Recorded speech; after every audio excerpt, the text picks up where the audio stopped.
Young बाओ ने जब एक अजीब से लड़के को अपनी मॉम के आसपास देखा तो ये घबरा गया। इसने जाओयांग को बुलाया और कहा कि बाकी सबको भी जमा कर लो, एक सीक्रेट मिशन टपोरी को दूर करना है। मॉम के आसपास जितने भी मेंढक मंडरा रहे हैं उन्हें साफ करना है। अब चलो बाहर, मॉम आ रही हैं, उनके साथ एक मॉन्स्टर भी आ रहा है जिसे हम लोगों को डील करना है। ग्रैंडपा का ऑर्डर सुन जाओयांग, शियान और मुहान सभी लियांग के इंतजार में बाहर खड़े हो जाते हैं। जैसे ही वो आते हैं तो उन सबको देखकर लियांग थोड़ी सरप्राइज होती है और पूछती है, तुम लोग बाहर क्या कर रहे हो? तो यंग बाओ कहता है, आप इतने दिनों बाद वापस आई है ना, इसलिए हम सब आपको पिक करने के लिए आए हैं। आप थक गई होगी, रेस्ट कर लें, हम गेस्ट को थोड़ा वेलकम कर लेते हैं। तो वो हाँ कहती है और यांग यांग के साथ अंदर चली जाती है। यंग बाओ सबसे कहता है, इस टपोरी को देखो, जोकर बनकर घूम रहा है, हर जगह खाली बर्तन की तरह बज रहा है, शक्ल से कोई अच्छा इंसान नहीं लग रहा। वो जाओयांग को इशारा करता है कि तू जाके इससे बात कर। जब वो उसके पास जाता है और उससे बात करने लगता है तो लियू चेन उसकी बातों में नहीं आता, उल्टा वो ही कंफ्यूज हो जाता है। तभी वो उससे कहता है, तुम्हें पता है मेरे अकाउंट में कितने एसेट्स हैं? 10 डिजिट्स में काउंट कर सकते हो। तो ये सुन लियू चेन डांस करते हुए कहता है, ओ मैन, तुम्हारे पास सिर्फ इतने हैं, मेरे पास तो 11 हैं। जो सुनकर जाओयांग हैरान रह जाता है। तो लियू चेन कहता है, ओ मैन, मैं अपने नंबर के डिजिट्स की बात कर रहा हूँ। तो जाओयांग उसकी अजीब सी बातों से परेशान हो जाता है और वापस लौट जाता है। जाओयांग के बाद अब शियांग की बारी थी। वो आगे आता है और लियू चेन से कहता है, तुम्हें पता है मैं कौन हूँ? तो वो कहता है, नहीं, मुझे नहीं पता। तो शियांग कहता है, मैं एक सेलिब्रिटी हूँ, सोशल मीडिया पर मेरे 300 मिलियन फॉलोअर्स हैं। जो सुनकर लियू चेन बिना बताए उसके साथ सेल्फी ले लेता है और कहता है, थैंक यू ब्रो, ये पिक्चर मेरे फॉलोअर्स बढ़ाने में हेल्प करेगा। फॉलोअर से याद आया, मैंने अपना ऑफिशियल व्हाट्सएप चैनल बना लिया है जिसका लिंक मैंने कमेंट बॉक्स में दे दिया है, तो जल्दी से जाके फॉलो कर लो ना।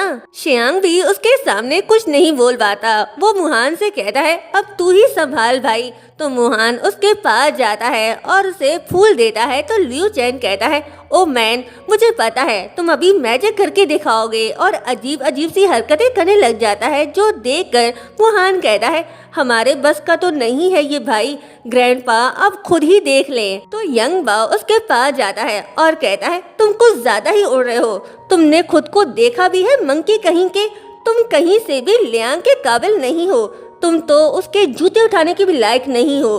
तो लियू चेन ये सारी बातों को भी रैप की तरह ले रहा होता है और कहता है, वाओ, कितना अच्छा रैप करते हो आप, आपको तो रैपर होना चाहिए। फिर अपने गले से चेन निकाल कर उसे पहनाने लगता है। तभी यंग बाओ गुस्से में अपनी स्टिक से उसे मारने लगता है और पीट पीट कर उसे वहाँ से भगा देता है, जो देखकर सारे ग्रैंडसन उनकी तारीफें करने लग जाते हैं और कहते हैं, आप ग्रेट हो ग्रैंडपा। तभी वहाँ लियांग आती है। तो यंग बाओ उससे कहता है, मॉम, आपको क्या हो गया है? ऐसे अजीब से लोगों को अपने आसपास कैसे आने दे सकती हो? ये लोग आपके जूते उठाने के भी काबिल नहीं है। अब आप 70 साल पहले वाली दुनिया में नहीं जी रही। तब के लोगों में और आज के लोगों में बहुत फर्क है। आजकल के लोग बहुत चालाक हैं। आप प्लीज ऐसे लोगों से दूर रहा करें।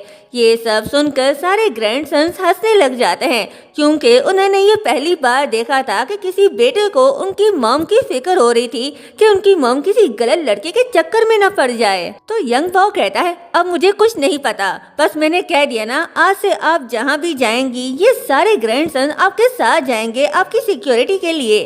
तो लियांग कहती है, अच्छा ठीक है, लेकिन तुम इतना गुस्सा क्यों हो रहे हो? वो सिर्फ मेरा फ्रेंड था और कुछ भी नहीं। चलो अब अंदर चलते हैं, और उसे लेकर घर के अंदर चली जाती है। नेक्स्ट सीन में हम लियांग को उसके रूम में देखते हैं, जो शेंजी की दी हुई की को ध्यान से देख रही होती है। पता नहीं क्यों, लेकिन उसको शेंजी से एक अलग ही कनेक्शन फील हो रहा था।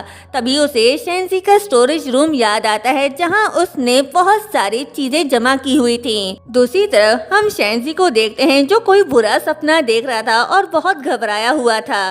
सीन यहीं चेंज होता है और हमें पास्ट का एक सीन दिखाया जाता है, जिसमें लियांग शिनयान से कहती है, पता नहीं कल क्या होने वाला है, बस हम सेफली यहाँ से निकल जाएं, मुझे बहुत डर लग रहा है। तो शिनयान कहता है, अरे डरने की क्या बात है, मैं हूँ ना, मेरे होते हुए तुम डर कैसे सकती हो?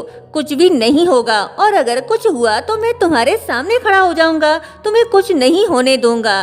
तो लियांग कहती है क्या फालतू बातें कर रहे हो, ऐसे नहीं बोलते। जिस पर वो हंसने लगता है और कहता है अरे यार मैं तो एग्जाम्पल दे रहा था, लेकिन देखो हम दोनों का काम ऐसा ही है। हम लोगों ने कसम खा रखी है कि अगर हमें देश के लिए अपनी जान देनी पड़े तो हम जरूर देंगे। इसलिए कह रहा हूँ अगर मुझे कुछ हो भी गया तो अपनी और बाकी सबकी जान बचाकर चली जाना और ये समझना कि मैं आसमान पर स्टार बन गया हूँ और हमेशा तुम्हारे साथ हूँ और हम दोनों दोबारा जरूर मिलेंगे। तो वो स्माइल करती है। प्रेजेंट में ये सब याद करके लियांग बहुत इमोशनल हो जाती है। दूसरी तरफ वेंगी अपना काम कर रहा होता है, तभी शेंजी रूम से बाहर आता है। उसे देखकर वेंगी थोड़ा डर जाता है और टाइम देखकर उससे कहता है भाई अपनी रात को क्यों जाग गए। शेंजी बार बार लियांग का नाम पुकारा था। वेंगी को लगा कि शायद उसने कुछ कहा तो वो हैरान होकर उसके पास आता है और पूछता है आपने कुछ बोला।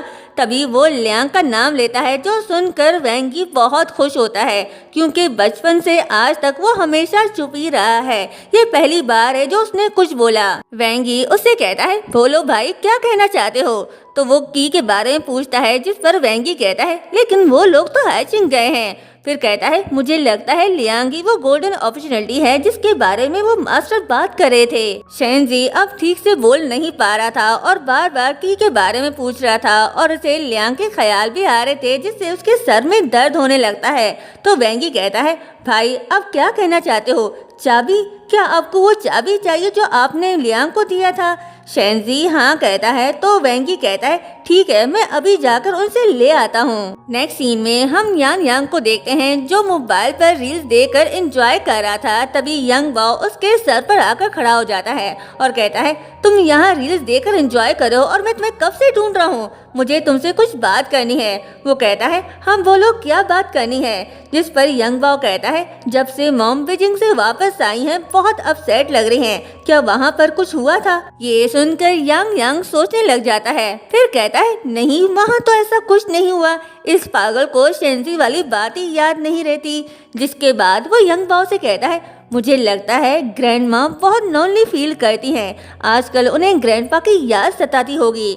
आप समझने की कोशिश करें, वो कोई ओल्ड वुमेन नहीं बल्कि एक जवान लड़की है। उसके मन में भी बहुत सी इच्छाएं होंगी। आपको उनके लिए इतना स्ट्रिक्ट नहीं होना चाहिए। I mean, उनको भी डेट्स पर जाने की परमिशन होनी चाहिए। यही तो उम्र है उनकी डेटिंग करने का। तो यंग बाओ सोच में पड़ जाता है। फिर कहता है हाँ तुम ठीक कह रहे हो, यही तो उम्र है, मुझे ऐसा नहीं सोचना चाहिए। जिसके बाद वो यांग यांग से कहता है क्या तुम मुझे एरोबिक या योगा कुछ ऐसा कुछ सिखा सकते हो या किसी ट्रेनर के बारे में बता सकते हो?